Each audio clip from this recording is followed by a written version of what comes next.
नमस्कार दोस्तों, स्वागत है आप सभी का आपके अपने YouTube चैनल DK स्टडी में। दोस्तों मैं हूं दीपक, एक बार फिर से स्वागत करता हूं आप सभी का रीजनिंग की एक नई वीडियो में। तो दोस्तों वीडियो में आगे बढ़ने से पहले मैं अपने नए दर्शकों को बताना चाहता हूं कि हमारे इस चैनल पर DK स्टडी पर reasoning chapter wise step by step आसान ट्रिक्स के साथ में पढ़ाई जा रही है।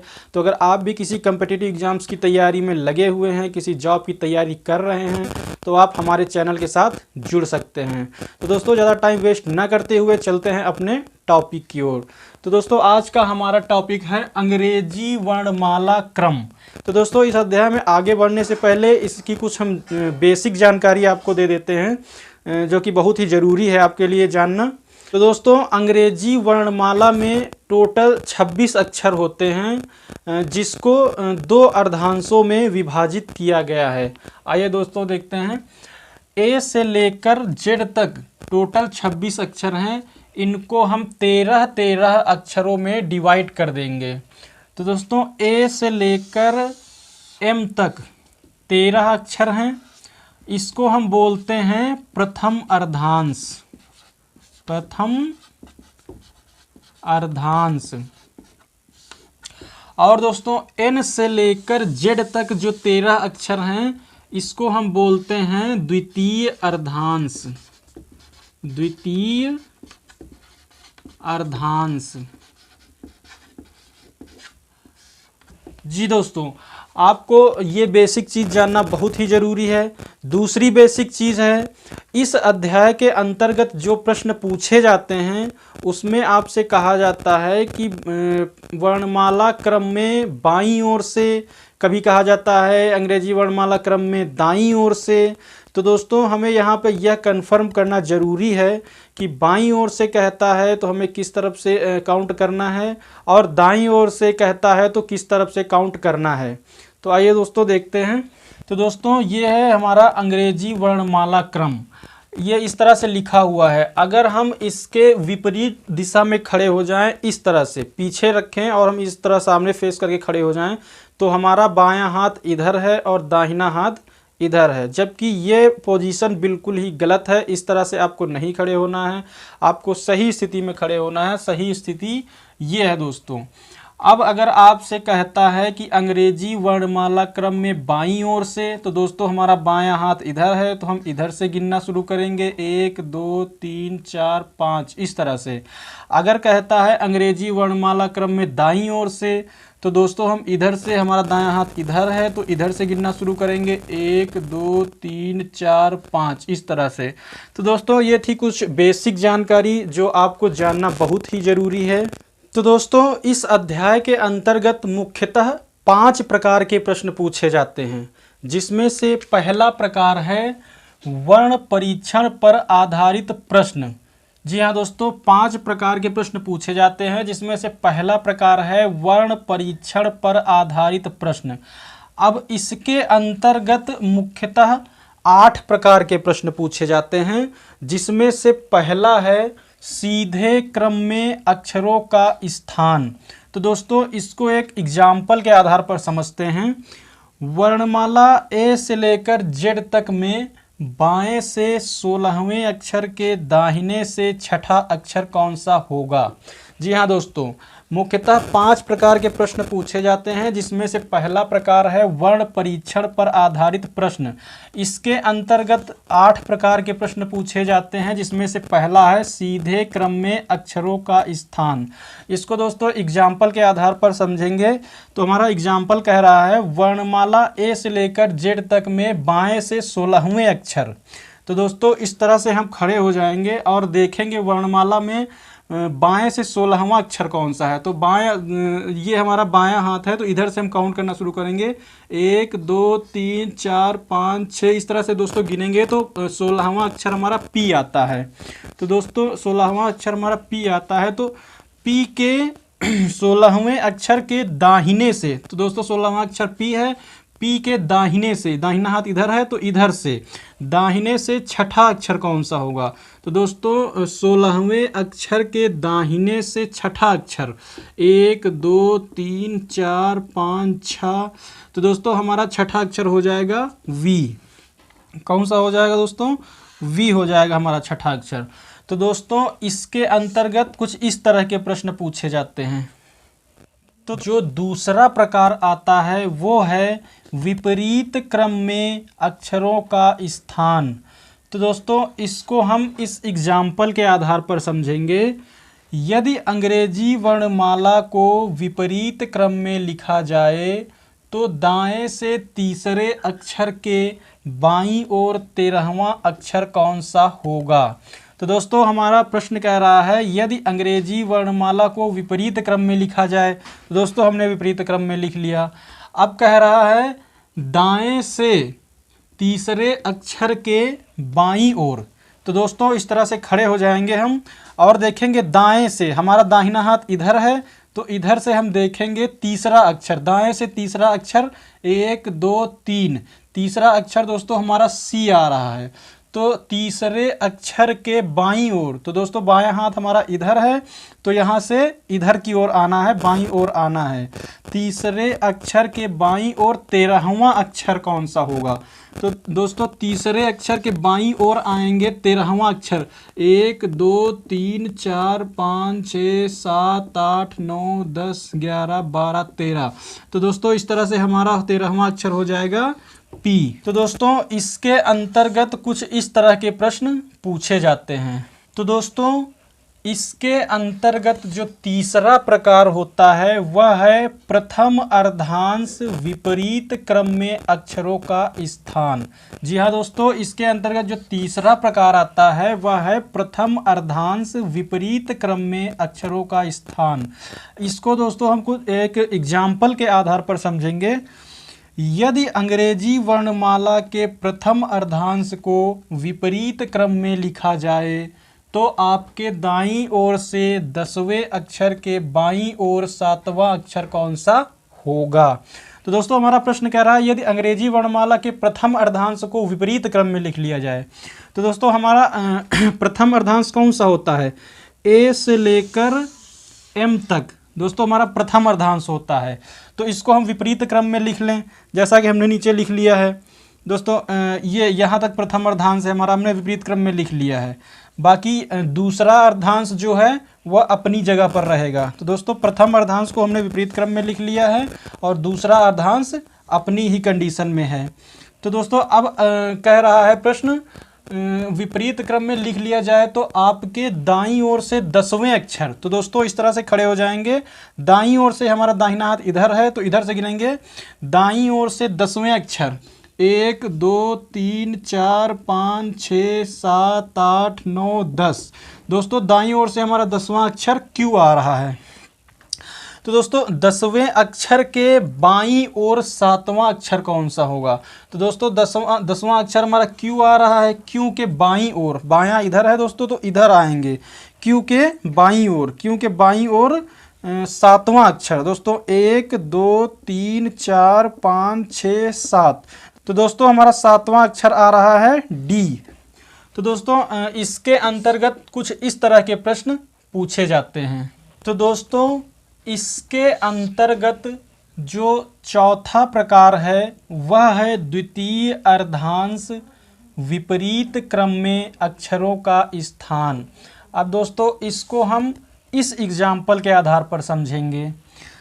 यदि अंग्रेजी वर्णमाला के द्वितीय अर्धांश को विपरीत क्रम में लिखा जाए तो बाएं से 13वें अक्षर के दाईं ओर 7वां अक्षर कौन सा होगा। दोस्तों हमारा प्रश्न कह रहा है यदि अंग्रेजी वर्णमाला के द्वितीय अर्धांश को विपरीत क्रम में लिख लिया जाए।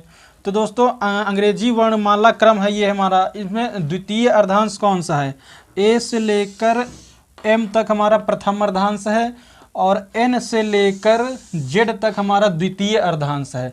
तो प्रश्न कह रहा है द्वितीय अर्धांश को विपरीत क्रम में लिख लिया जाए, यानी कि पीछे से लिख लिया जाए। तो दोस्तों प्रथम अर्धांश अपनी जगह पर रहेगा ए से लेकर एम तक प्रथम अर्धांश ये अपनी जगह पर रहेगा। द्वितीय अर्धांश को विपरीत क्रम में लिखने के लिए बोल रहा है, तो हमारा द्वितीय अर्धांश एन से जेड तक होता है। तो दोस्तों इस द्वितीय अर्धांश को हम विपरीत क्रम में लिखेंगे तो पीछे से लिखेंगे, जेड की तरफ से। तो दोस्तों हमने यहाँ पे लिख रखा है जेड से लेकर एन तक। तो दोस्तों हमने द्वितीय अर्धांश को विपरीत क्रम में लिख लिया। अब आगे प्रश्न कह रहा है लिखा जाए तो बाएं से 13वें अक्षर के दाईं ओर 7वां अक्षर कौन सा होगा। बाएं से कह रहा, तो दोस्तों हमारा बाएं हाथ इधर है तो बाएं से गिनेंगे। बाएं से 13वें अक्षर, बाएं से दोस्तों इधर से 1 2 3 4 5 6 7 8 9 10 11 12 13, 13वें अक्षर के दाईं ओर। तो दोस्तों दायां हमारा हाथ इधर है तो 13वें अक्षर के दाईं ओर जाएंगे, इधर दाईं ओर 7वां अक्षर। तो दोस्तों 13वां अक्षर ये है, 13वें अक्षर के दाईं ओर 7वां अक्षर 1 2 3 4 5 6 7। दोस्तों हमारा 7वां अक्षर आ जाएगा टी। तो दोस्तों इसके अंतर्गत कुछ इस तरह का प्रश्न पूछा जाता है। तो दोस्तों इसके अंतर्गत जो 5वां प्रकार आता है वो है अनेक अक्षर खंडों के विपरीत क्रम अक्षरों का स्थान। तो दोस्तों इसको हम इस एग्जाम्पल के आधार पर समझेंगे।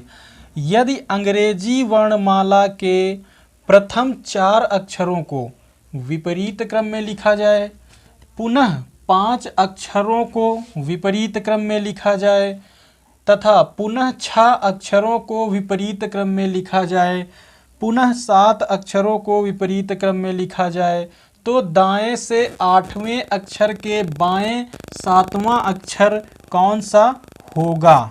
तो दोस्तों प्रश्न कह रहा है यदि अंग्रेजी वर्णमाला के प्रथम 4 अक्षरों को विपरीत क्रम में लिख लिया जाए। तो दोस्तों शुरुआत के हमारे 4 अक्षर हैं 1 2 3 4, 4 अक्षरों को विपरीत क्रम में लिख लिया जाए। तो दोस्तों हमने लिख लिया है डी सी बी ए। दोस्तों यहाँ तक हमने विपरीत क्रम में लिख लिया, ठीक है। अब आगे हमारा प्रश्न कहता है पुनः 5 अक्षरों को विपरीत क्रम में लिखा जाए। तो दोस्तों इसके आगे 5 अक्षर 1 2 3 4 5, इनको भी विपरीत क्रम में लिख लिया हमने, IHGFE ये हो गया। उसके बाद प्रश्न कहता है पुनः 6 अक्षरों को विपरीत क्रम में लिखा जाए। तो दोस्तों पुनः 6 अक्षर 1 2 3 4 5 6, ये 6 अक्षरों को भी हमने यहाँ पे विपरीत क्रम में लिख लिया है। अब आगे क्या कह रहा है हमारा प्रश्न, पुनः 7 अक्षरों को विपरीत क्रम में लिखा जाए। तो पुनः 7 अक्षर 1 2 3 4 5 6 7, यानी इनको विपरीत क्रम में लिख लिया जाए। तो दोस्तों इनको भी हमने यहाँ पे विपरीत क्रम में लिख लिया 1 2 3 4 5 6 7, इतना हो गया। 7 अक्षरों को विपरीत क्रम में लिखा जाए तो दाएं से 8वें अक्षर। तो दोस्तों हमारा दाहिना हाथ ये है तो दाएं से इधर से गिनेंगे, दाएं से 8वें अक्षर। तो दोस्तों दाएं से 8वां अक्षर हमारा कौन सा होगा, 1 2 3 4 5 6 7 8, 8वें अक्षर के बाएं 7वां अक्षर। तो दोस्तों 8वें अक्षर के बाएं, अब ये हमारा 8वां अक्षर है, इसके बाएं यानी हमारा बायां हाथ इधर है तो इधर जाना है बाईं ओर, इसके 8वें अक्षर के बाएं 7वां अक्षर। तो दोस्तों इसको छोड़ के 1 2 3 4 5 6 7, 7वां अक्षर दोस्तों हमारा हो जाएगा F। तो हमारा प्रश्न क्या कह रहा है, 8वें अक्षर के बाएं 7वां अक्षर कौन सा होगा। तो दोस्तों 8वें अक्षर के बाएं 7वां अक्षर 1 2 3 4 5 6 7, 7वां अक्षर हमारा दोस्तों हो जाएगा F। क्या हो जाएगा दोस्तों, 7वां अक्षर हमारा हो जाएगा F। तो दोस्तों इसके अंतर्गत कुछ इस तरह का प्रश्न पूछा जाता है। इसके अंतर्गत जो 6ठा प्रकार आता है वह है 2 अक्षरों के मध्य में अक्षरों की संख्या। अब इसको दोस्तों हम इस एग्जाम्पल के आधार पर समझेंगे। हमारा प्रश्न कह रहा है अंग्रेजी वर्णमाला में बाएं से 8वें अक्षर और दाएं से 7वें अक्षर के मध्य में कितने अक्षर हैं। तो दोस्तों प्रश्न कह रहा है अंग्रेजी वर्णमाला में बाएं से 8वें अक्षर और दाएं से 7वें अक्षर के मध्य में कितने अक्षर हैं। तो दोस्तों इस तरह से हम खड़े हो जाएंगे और देखेंगे अंग्रेजी वर्णमाला में बाएं से 8वें अक्षर। तो बायां हाथ इधर से, बाएं से 8वें अक्षर। हमारा प्रश्न कह रहा है अंग्रेजी वर्णमाला में बाएं से 8वें अक्षर। तो बायां ये है, तो इधर से 8वें अक्षर 1 2 3 4 5 6 7 8। 8वां अक्षर दोस्तों हमारा H हो रहा है, ठीक है, मिल रहा है। तो दोस्तों 8वें अक्षर और दाएं से 7वें अक्षर, क्या कह रहा है, 8वें अक्षर और दाएं से 7वें अक्षर। तो दोस्तों दायां हमारा इधर है, तो इधर से 7वें अक्षर, दाएं से 7वें अक्षर 1 2 3 4 5 6 7, 7वां अक्षर हमारा ये मिल रहा है। तो दोस्तों 8वें अक्षर और 7वें अक्षर के मध्य में कितने अक्षर हैं, यही तो पूछ रहा है हमारा प्रश्न। अंग्रेजी वर्णमाला में बाएं से 8वें अक्षर, तो बाएं से 8वां अक्षर हमारा ये है, और दाएं से 7वें अक्षर, तो दाएं से 7वां अक्षर हमारा टी है। अब इन दोनों के बीच में कितने अक्षर हैं, तो दोस्तों गिन लेते हैं 1 2 3 4 5 6 7 8 9 10 11। तो दोस्तों इन दोनों के बीच में कितने अक्षर हैं, 11। तो हमारा यही आंसर हो जाएगा। तो दोस्तों इसके अंतर्गत कुछ इस तरह का प्रश्न पूछा जाता है। तो दोस्तों इस प्रकार के अंतर्गत जो 7वां प्रकार आता है वह है 2 अक्षरों के मध्य का अंतर। जी हाँ दोस्तों, इसके अंतर्गत जो 7वां प्रकार आता है वह है 2 अक्षरों के मध्य का अंतर। अब दोस्तों इसको हम इस एग्जाम्पल के आधार पर समझेंगे। तो हमारा एग्जाम्पल है अंग्रेजी वर्णमाला में बाएं से 7वें अक्षर एवं दाएं से 10वें अक्षर के मध्य में कौन सा अक्षर है। तो दोस्तों जैसा कि प्रश्न कह रहा है अंग्रेजी वर्णमाला में बाएं से 7वें अक्षर, तो दोस्तों इस तरह से हम खड़े हो जाएंगे और बाएं से, बायां हाथ इधर है, तो इधर से 7वें अक्षर, बाएं से 7वें अक्षर, तो बाएं से 7वां अक्षर 1 2 3 4 5 6 7। तो दोस्तों बाएं से 7वां अक्षर हमारा है जी, यह हमारा 7वां अक्षर है। बाएं से 7वें अक्षर एवं दाएं से 10वें अक्षर, तो दोस्तों दाहिना हाथ हमारा इधर है, तो दाएं से 10वें अक्षर, दोस्तों 10वां अक्षर कौन सा होगा, 1 2 3 4 5 6 7 8 9 10। 10वां अक्षर हमारा ये वाला आ रहा है क्यू। तो दोस्तों 10वें अक्षर के मध्य में कौन सा अक्षर होगा। तो दोस्तों इसके और इसके मध्य में, कहने का मतलब इन दोनों के बीच में कौन सा अक्षर होगा। तो दोस्तों यहाँ पे कितने अक्षर हैं, 1 2 3 4 5 6 7 8 9, 9 अक्षर इन दोनों के बीच में दोस्तों 9 अक्षर हैं। 9 अक्षर में 4 अक्षर हम इधर छोड़ देंगे और 4 अक्षर हम इधर छोड़ देंगे, तो हमारा बीच में क्या बचता है, एल। ये अक्षर हमारा बीच में बच जाता है। तो इन दोनों के मध्य में कौन सा अक्षर होगा, एल होगा। तो दोस्तों इसके अंतर्गत इस तरह का प्रश्न पूछा जाता है। तो दोस्तों इसके अंतर्गत जो आखिरी प्रकार आता है, 8वां प्रकार आता है, वह है वर्णमाला क्रमानुसार व्यवस्थित करने के बाद अक्षरों की समान स्थिति। तो दोस्तों इस प्रकार को हम इस एग्जाम्पल के आधार पर समझेंगे। यदि CADMP में प्रत्येक अक्षर को वर्णमाला के क्रमानुसार व्यवस्थित किया जाए तो कितने अक्षरों के स्थान अपरिवर्तित रहेंगे। तो दोस्तों इस तरह का प्रश्न हल करने के लिए आपको अंग्रेजी वर्णमाला के क्रम याद होना बहुत ही ज़रूरी है। तो दोस्तों अंग्रेजी वर्णमाला के क्रम को याद करने की आसान ट्रिक पर मैंने एक वीडियो बना रखी है, जिसका लिंक आपको नीचे डिस्क्रिप्शन में मिल जाएगा। आप वहां से जाकर देख सकते हैं और अंग्रेजी वर्णमाला क्रम को आसानी से याद कर सकते हैं। तो चलिए दोस्तों आते हैं अपने प्रश्न पर। यदि CADMP में प्रत्येक अक्षर को वर्णमाला के क्रमानुसार व्यवस्थित किया जाए तो कितने अक्षरों के स्थान अपरिवर्तित रहेंगे। तो दोस्तों CADMP को हमने कोडित कर लिया है। सी का कोड है 3, ए का कोड है 1, डी का कोड है 4, एम का कोड होता है 13, पी का कोड होता है 16। अब इनको हमें अंग्रेजी वर्णमाला के क्रम के अनुसार लिखना है।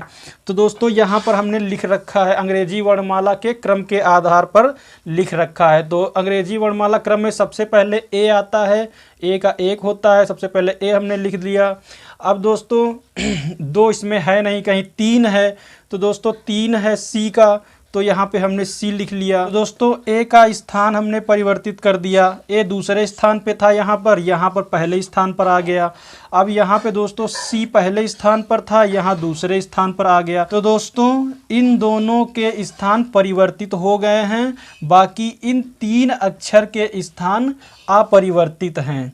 तो दोस्तों हमारा आंसर क्या हो जाएगा? हमारा आंसर हो जाएगा कि डी, एम और पी, यह 3 अक्षर ऐसे हैं जिनका स्थान परिवर्तन नहीं हुआ है। कहने का मतलब ये अपने ही स्थान पर हैं, बाकी ये 2 अक्षर का परिवर्तन हुआ है।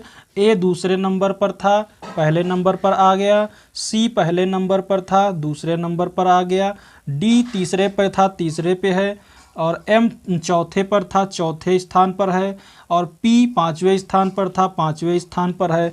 तो दोस्तों इस तरह से सी और ए का स्थान परिवर्तित हो गया, और डी, एम और पी ये 3 अक्षरों का स्थान अपरिवर्तित है। तो हमारा प्रश्न कह रहा था कौन से अक्षरों का स्थान अपरिवर्तित रहेगा, तो हमारा आंसर हो जाएगा दोस्तों डी और एम और पी का स्थान अपरिवर्तित रहेगा। तो दोस्तों इस अध्याय के अंतर्गत मुख्यतः 5 प्रकार के प्रश्न पूछे जाते हैं, जिसमें से हमने 1 प्रकार आपको विस्तार पूर्वक पढ़ाया है। बाकी 4 प्रकार जो हैं वह आने वाली वीडियो में पढ़ाए जाएंगे। तो दोस्तों जुड़े रहिए हमारे चैनल से और तैयारी करते रहिए। तो दोस्तों चलते हैं, तब तक के लिए नमस्कार, जय हिंद।